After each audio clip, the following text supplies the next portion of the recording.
మత్తయి సువార్త 5వ అధ్యాయము 11 నుంచి 13 వరకు ఒకసారి చూడండి. ఆ మాట రాయబడి ఉంటుంది. నా నిమిత్తము జనులు మిమ్మల్ని నిందించి హింసించి మీ మీద అబద్ధముగా చెడ్డ మాటలెలా పలుకున్నప్పుడు మీరు ధన్యులు, సంతోషించి ఆనందించుడి. కూర్చొని ఏడవండి ఉందా? అందరికి చెప్పి రోధించమనుందా? పాస్టర్ గారికి చెప్పి సీదేయమనుందా? ఏమన్నాడా? నా నిమిత్తం సంతోషించి ఆనందించి గంతులయ్యండి. కారణం ఏంటో తెలుసా? నా కోసం మాట పడుతున్నావు నువ్వు, నా నిమిత్తం మాట పడుతున్నావు. దెబ్బలు తిన్నావా? అది నా కోసం దెబ్బలు తిన్నావు. వ్యభిచారం చేసి కొంతమంది తన్నులు తింటారు. భర్తకు చెప్పకుండా సినిమాకి పోయించి కొంతమంది తన్నులు తింటారు.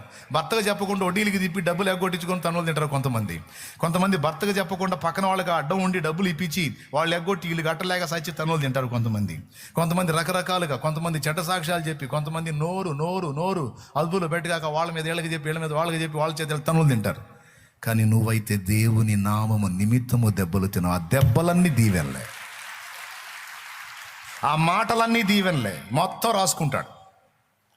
సత్యము నిమిత్తం అనగా నా నిమిత్తము నా కుమార్తె పొందిన దూషణ.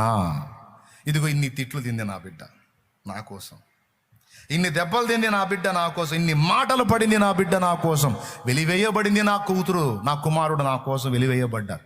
నా కోసం ఈ బాధలన్నీ పడ్డారు నా బిడ్డలో అని రాసుకుంటాడు. రాసుకొని దానికి తగ్గ జీతాన్ని కూడా పెడతాడు అక్కడ, ఫలాన్ని.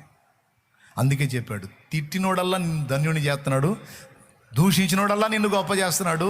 నువ్వు సంతోషించి ఆనందించి పండగ చేసుకో. పాసిబిలిటీ ఉంటే పలావ్ వండుకొని తిను. దేవునికి స్తోత్రం. గట్టిగా చెప్పు. ఎందుకో వాళ్ళు నిన్ను శత్రువుగా భావించారు. దేన్ని బట్టి తెలుసా? సత్యమును బట్టి, యేసును బట్టి నువ్వు వారికి శత్రువు అయిపోయావు. వారి ప్రేమ దక్కకపోతేనే నీకు కొండంత ప్రేమ యేసయ్య ప్రేమ దక్కింది. యేసు నీకు తోడుగా ఉంటాడు. నీ ఇంటోళ్ళు మొత్తం నేను వదిలిపెట్టవచ్చు, నువ్వు అటుపోయావు ఇటుపోయావు, అందులో కలిసావు ఇందులో కలిసావని, కానీ ఆశ్రయ దుర్గమైన యేసు నీతో ఉంటాడు. యోహాను సువార్త 9వ అధ్యాయంలో పుట్టింది మొదలుకొని గుడ్డివాడైన మనుషుని యేసు ప్రభు స్వస్థపరిచినప్పుడు ఆ ఊరోళ్ళందరూ కలిసి వాడిని అడిగారు, ఎలా వచ్చినాయి నీ కళ్ళు, నువ్వు గుడ్డోడేవి కదా, ఇప్పుడు ఎట్ట చూస్తున్నావు అంటే, యేసు ప్రభు ఉమ్మూసి బురద చేసి ఆ బురద నా కళ్ళకు రాసి సిలోయమని కోనేట్లో కడుక్కోమంటే కడుక్కున్నాను, కళ్ళు వచ్చినాయి అన్నాడు. ఆ మాట అన్నామంటే పొలు రాలితే అన్నారు వాళ్ళు. పొలు రాలేదేమో, నేను చెప్పింది నిజమే. ఆయన ఉమ్మూసాడు, బురద చేశాడు, నన్ను దగ్గరికి పిలిచాడు, నా కళ్ళకి ఆ బురద రాశాడు, పోయి సిలోయమని కోనేట్లో కడుక్కోమన్నాడు, పోయి కడుక్కున్నాను, కళ్ళు వచ్చినాయి, ఇక తిరుగులేదు, ఎవడు చెప్పినా నేను ఇదే సాక్ష్యం చెబుతా అన్నాడు. నీకు మామూలుగా ఉండదు, నీ పని చేస్తావు అన్నారు. నువ్వు ఏమైనా చేసుకో, ఏమైనా చేసుకో. పంచాయతీ పెట్టారు, వాళ్ళ అమ్మా నాన్న పిలిచారు, మీ కొడుకు ఈడేనా అన్నారు. వాళ్ళు వీళ్ళకి వెళ్ళి చూశారు, వీళ్ళ కళ్ళు ఏమైనా పోయినాయా? మా అబ్బాయి ఈడని వీళ్ళకి తెలుసు కదా, ఈ ఊరోళ్ళమేగా మేము, మమ్మల్ని కొత్తగా అడుగుతున్నారు ఏందని. మా అబ్బాయి వాడే కానీ ఆడి కళ్ళు ఎట్ట వచ్చిన మా తెలుసు. ఎందుకంటే వీళ్ళు వెలేసే గుంపు, యేసుప్రభుని ఒప్పుకోని గుంపు. అది ఆడి కళ్ళు ఎట్ట వచ్చినో మాకు తెలియదు, ఆడి పెద్దోడే, ఆడిని అడగండి, ఆడనే తెలుసుకోండి, అంతే సంగతులు అన్న. చెప్పురా నిజం చెప్పి ఎట్ట వచ్చినాయి నీ కళ్ళని మళ్ళీ మొదలు పెట్టారు. ఇన్నిసార్లు అడుగుతారని మీరు కూడా మారతారా అని అడిగాడు. దరిద్రుడా నువ్వు మారింది కాక మమ్మల్ని మారమంటావా?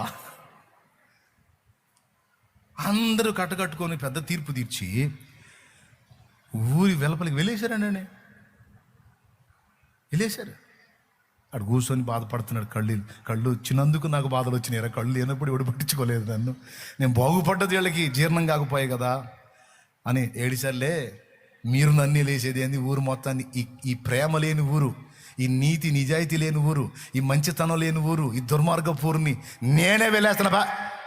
మీరు పలకరిస్తే అంత పలకరిగిపోతే అంత, మాట్లాడితే అంత మాట్లాడకపోతే, దరిద్రులారా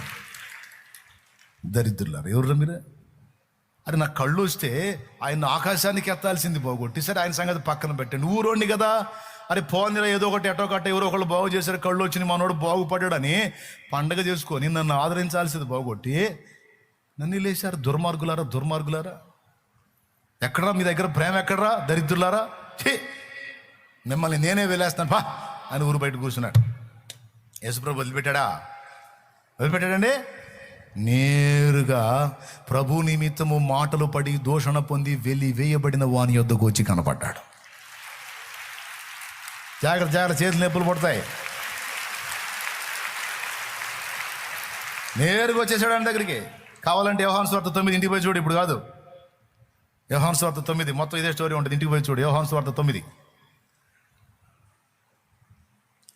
నా నిమిత్తము మాటలు పడ్డా, దూషణలు పడ్డా, అవమానాలు పడ్డా, ద్వేషించబడ్డా, దెబ్బలు తిన్నా మొత్తం రాయబడతాయి. అది ఆయన చెప్పిన సమాధానం.